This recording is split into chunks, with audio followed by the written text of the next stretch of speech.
লোকসঙ্গীত বাঙালি জাতির ঐতিহ্য। সঙ্গীতের এ ধারায় মিশে আছে জীবনের গভীর দর্শন, আধ্যাত্মিকতা, প্রেম আর মাটির ঘ্রাণ। বাংলার লোকসঙ্গীতকে বিশ্ব দরবারে ছড়িয়ে দেওয়ার লক্ষ্যে সান ফাউন্ডেশনের উদ্যোগে ২০১৫ সাল থেকে প্রতি বছর এশিয়ার সবচেয়ে বড় লোকসঙ্গীতের অনুষ্ঠান ঢাকা ইন্টারন্যাশনাল ফোক ফেস্ট অনুষ্ঠিত হয়ে আসছে।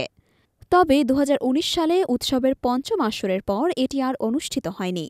ধারাবাহিকভাবে ৫ বছরের পরিক্রমায় সঙ্গীত প্রেমীদের আগ্রহের কেন্দ্রবিন্দু হয়ে উঠেছিল ঢাকা ইন্টারন্যাশনাল ফোক ফেস্ট।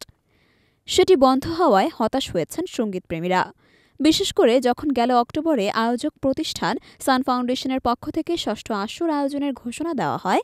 সেখানে বলা হয়, আসছে জানুয়ারির ২৩, ২৪ ও ২৫ তারিখে রাজধানীর আর্মি স্টেডিয়ামে ফোক ফেস্ট আয়োজন করা হবে।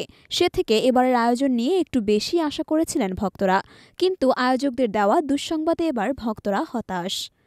বুধবার দুপুরে সান কমিউনিকেশনসের executive creative director Tanvir Hossain গণমাধ্যমকে বলেন, ঘোষণা অনুযায়ী আমরা আসছে জানুয়ারিতে আর্মি স্টেডিয়ামে ফোক ফেস্টের ষষ্ঠ আসর আয়োজনের প্রস্তুতি নিয়ে রেখেছি।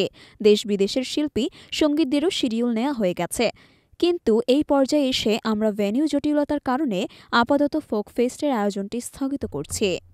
তানভীর হোসেন বলেন, প্রাথমিকভাবে আমরা আর্মি স্টেডিয়াম কর্তৃপক্ষের সাথে আলাপ করেই জানুয়ারিতে ফোক ফেস্ট আয়োজনের চূড়ান্ত তারিখ ঘোষণা করি, কিন্তু বর্তমান পরিস্থিতিতে এসে ভেন্যু কর্তৃপক্ষ অনেক কিছু নিয়েই কনসার্ন। সিকিউরিটি একটা বড় ইস্যু।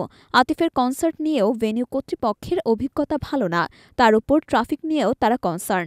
সবকিছু বিবেচনা করেই বলা যায় আপাতত ফোক ফেস্টের আসন্ন আয়োজনটি স্থগিত করা হয়েছে।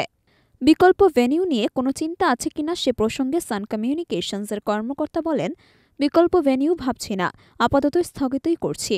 আমাদের প্রস্তুতি যেহেতু পুরোদমে নেওয়া, তাই আমরা চেষ্টা করব ভেন্যুটা যেন পাই।